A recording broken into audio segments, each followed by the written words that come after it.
ایک واقعہ سناتا ہوں، بس پھر اس پر اپنی بات مکمل کروں گا۔ بڑا ہمت بڑھانے والا واقعہ ہے، کئی سو سال پرانی بات ہے۔ ایک شخص بڑا مالدار تھا، تھوڑے دن کی بیماری کے بعد اس کا انتقال ہو گیا۔ اس کا اکلوتا بیٹا تھا، نوجوان۔ اب جب کسی نوجوان کو مفت میں لاکھوں کا مال مل جاتا ہے تو اکثر وہ نوجوان اس مال کو صحیح نہیں خرچ کر پاتا۔ چنانچہ یہی حال اس نوجوان کا ہوا۔ شراب، شباب، کباب، ہر قسم کی بدکاریوں میں، گناہوں میں، برائیوں میں وہ پھنس گیا۔ ماں، اس کی بیوہ ماں بہت نیک تھی، بار بار اپنے بیٹے کو سمجھاتی تھی، خوشامد کرتی تھی کہ بیٹا یہ سب مت کرو، یہ تباہی کا راستہ ہے، یہ ہلاکت کا راستہ ہے۔ لیکن جوانی کا نشہ، مفت کی دولت کا نشہ اس نوجوان کی سمجھ میں کچھ نہیں آتا تھا۔ وہ زمانہ، وہ شہر وہ تھا جہاں سیدنا حسن بصری رحمۃ اللہ علیہ ہوا کرتے تھے، اور وہ ماں حضرت حسن بصری کے بیانات اور مجلسوں میں شریک ہوتی تھی، بہت فائدہ اٹھاتی تھی۔ وہ بار بار سمجھاتی تھی اپنے بیٹے کو، بیٹا چل میرے ساتھ چل، حضرت کی مجلس میں ایک بار تو شریک ہو جا، شاید تیرا دل وہاں بدل جائے۔ لیکن بیٹا کچھ نہیں سنتا تھا، یہاں تک کہ بیٹے کو ایک مہلک بیماری نے گھیر لیا، اور کچھ دن کے بعد علاج کرنے والوں نے بھی کہہ دیا کہ یہ بچہ بچے گا نہیں، مہلک بیماری ہے جس کا کوئی علاج نہیں۔ عام طور پر جب بے حیائی کے کام کوئی کرتا ہے تو ایسے گناہ، ایسے بیماریوں میں وہ پھنس جاتا ہے۔ سمجھاتی رہی ماں، لیکن بیٹا نہیں مانا، یہاں تک کہ بستر سے لگ گیا اور دن بدن اپنی موت سے قریب ہونے لگا۔ ایک وقت آیا کہ خود نوجوان بیٹے کو بھی اس بات کا احساس ہونے لگا کہ اب میں نہیں بچوں گا۔ تب اس کے دل میں تھوڑی سی ایک فکر پیدا ہوئی، اور اس نے اپنی ماں کی خوشامد کی کہ ماں، میں توبہ کرنا چاہتا ہوں مگر مجھے توبہ کرنا نہیں آتا۔ بہت سمجھاتی رہی آپ، مگر مجھے توفیق نہیں ملی۔ اب تو میں سمجھ رہا ہوں کہ میں بس صبح شام کا مہمان ہوں۔ آپ ایک کام کریں، آپ چلی جاؤ حسن بصری کے پاس، وہ تو بڑے اللہ والے ہیں، ان سے یہ کہہ دو کہ ایک نوجوان توبہ کرنا چاہتا ہے، گنہگار ہے، بدکار ہے، لیکن اس کو توبہ کرنا نہیں آتا، وہ آ جائیں، مجھے توبہ کرا دیں، میں توبہ کر لوں گا تو میں بچ جاؤں گا۔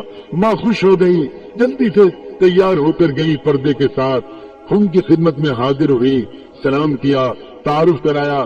حضرت، میں وہ بیوہ عورت ہوں جو میں بار بار اپنے بیٹے کے لیے آپ سے دعا کے لیے کہتی تھی، آج اس بیٹے نے مجھے بھیجا ہے، اب بستر سے لگ چکا ہے، موت قریب ہے، مگر اس نے یہ کہہ کر بھیجا ہے اگر حضرت تشریف لے آئیں گے مجھے توبہ کرا دیں گے، میں توبہ کر لوں گا۔ میں توبہ کرنا چاہتا تو ہوں مگر مجھے توبہ کرنا نہیں آتا، حضرت آپ چلے چلیے، بڑا احسان ہوگا، اب توبہ کرا دیں۔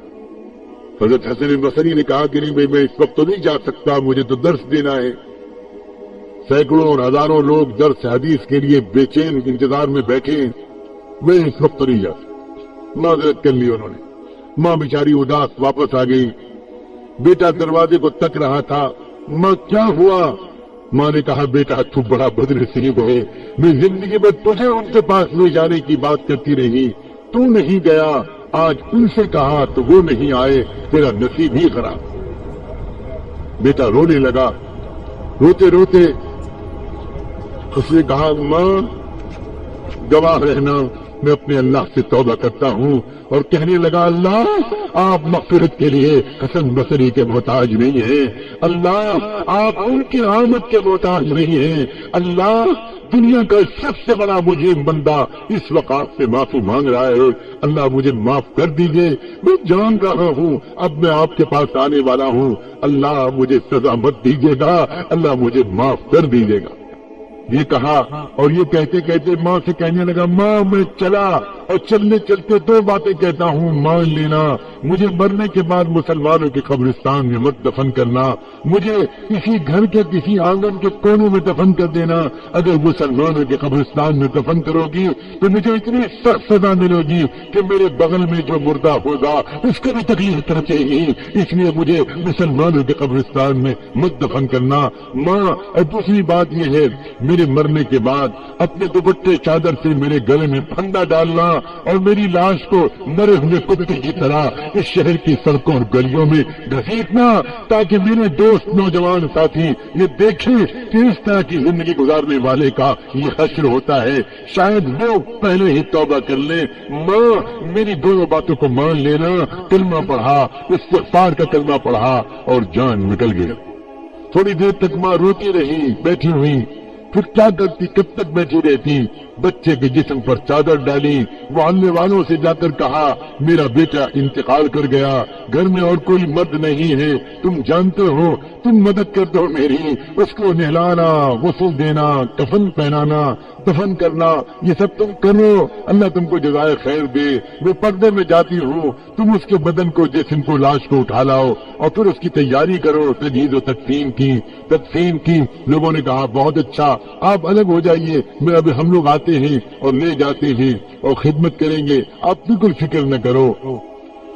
ماں نے کہا جب جنازہ تیار ہو جائے تو مجھے اطلاع کر دینا۔ ان لوگوں نے پوچھا کہ جنازہ کون پڑھائے گا؟ کہنے لگی آپ لوگ آپس میں مشورہ کر لینا، جس کے بارے میں مشورہ ہو جائے وہ نماز جنازہ پڑھا دے۔